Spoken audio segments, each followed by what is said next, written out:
Assalamualaikum warahmatullahi wabarakatuh. Saya Nadia Fibila, mahasiswa aktif Program Studi Ilmu Hubungan Internasional Angkatan 2019. Dalam video ini saya akan membahas beberapa asumsi-asumsi dasar serta beberapa perbedaan dari perspektif ideologi yang ada di teori ekonomi politik internasional. Materi ini pastinya sangat familiar untuk mahasiswa yang berkecimpung di jurusan Ilmu Hubungan Internasional.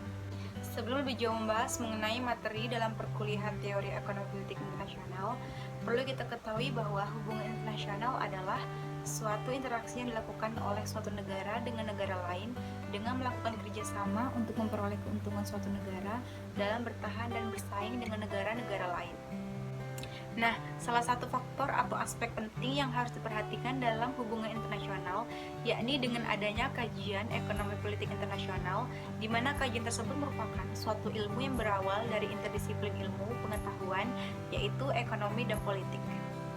Studi ekonomi politik internasional ini terlahir untuk memenuhi kebutuhan suatu negara dalam memahami isu-isu global mengenai interdisiplin ekonomi dan politik dalam lingkup internasional.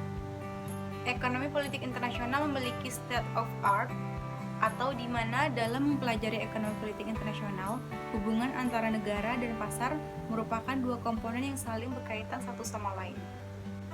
Dalam hal ini, negara memiliki tujuan untuk mengendalikan pasar dengan kekuatan politik yang dimilikinya. Selain itu, terdapat pula perbedaan yang membedakan antara ekonomi politik internasional dengan ekonomi politik.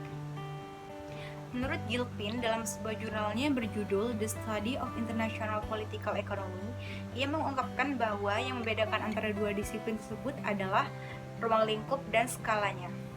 Nah, membahas mengenai ekonomi politik internasional, menurut buku yang ditulis oleh Bapak Amri Hakim, SIPMA, yang berjudul Teori Ekonomi Politik Internasional, menyebutkan bahwa ada dua pendekatan dalam teori ekonomi politik internasional. Dua pendekatan tersebut adalah yang pertama ada pendekatan ekonomisme, yang mana pendekatan ini berasumsikan bahwa ekonomi yang membentuk politik. Adapun perspektif yang menggunakan pendekatan ini adalah liberal dan marxisme. Yang kedua ada pendekatan politisme, yang mana pendekatan ini berasumsi bahwa politiklah yang membentuk ekonomi. Pendekatan ini digunakan oleh perspektif merkantilisme. Selanjutnya ada pula penjelasan mengenai perbedaan asumsi-asumsi dasar mengenai perspektif ekonomi politik internasional. Yang pertama ada perspektif liberal.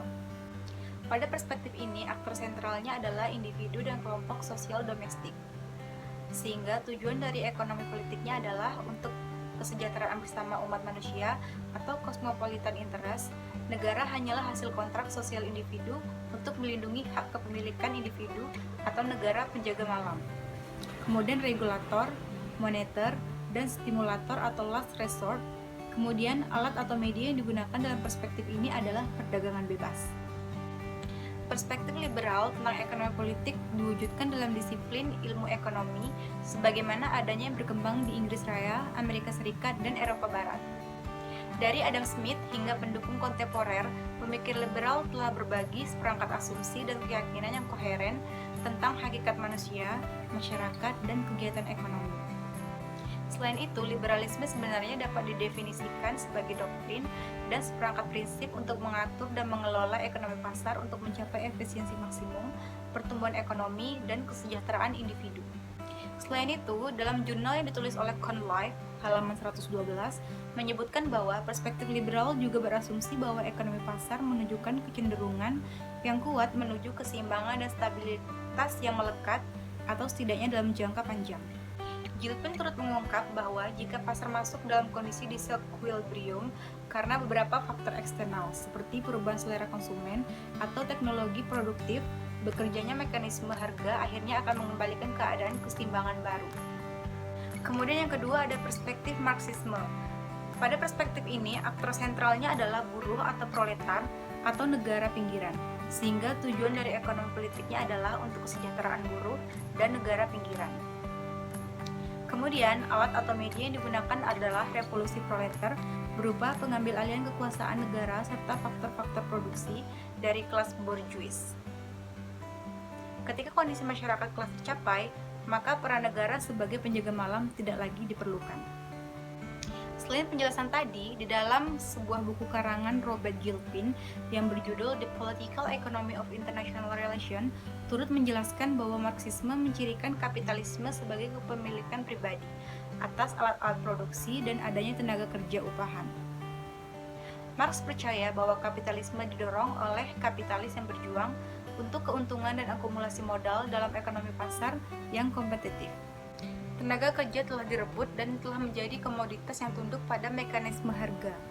Dalam pandangan Marx, karakteristik kapitalisme bertanggung jawab atas sifatnya yang dinamis dan menjadikannya yang paling mekanisme dalam ekonomi produktif. Di sisi lain, Marx percaya bahwa kecenderungan untuk keuntungan menurun tidak bisa dihindari.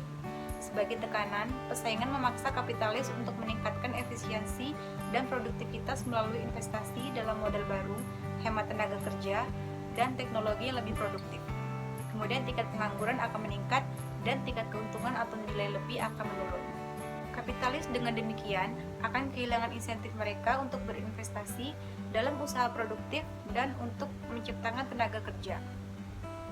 Hal ini akan mengakibatkan stagnasi ekonomi, meningkatnya pengangguran, dan pemborosan proletariat.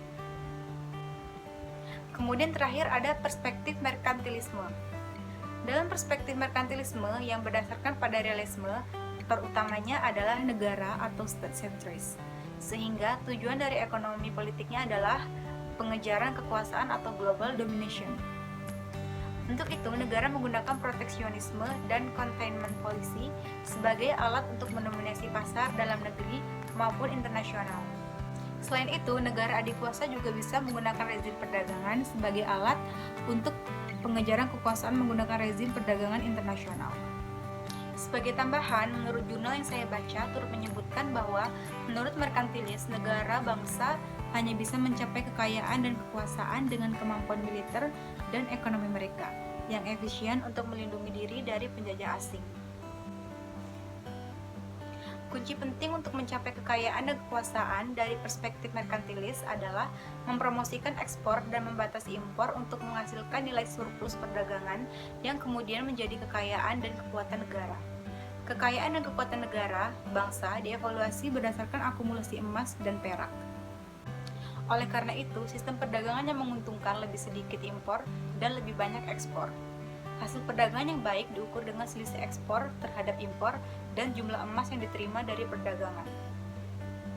Pandangan ini tercermin dengan jelas dalam penulisan merkantilis pada abad 16, 17, dan 18.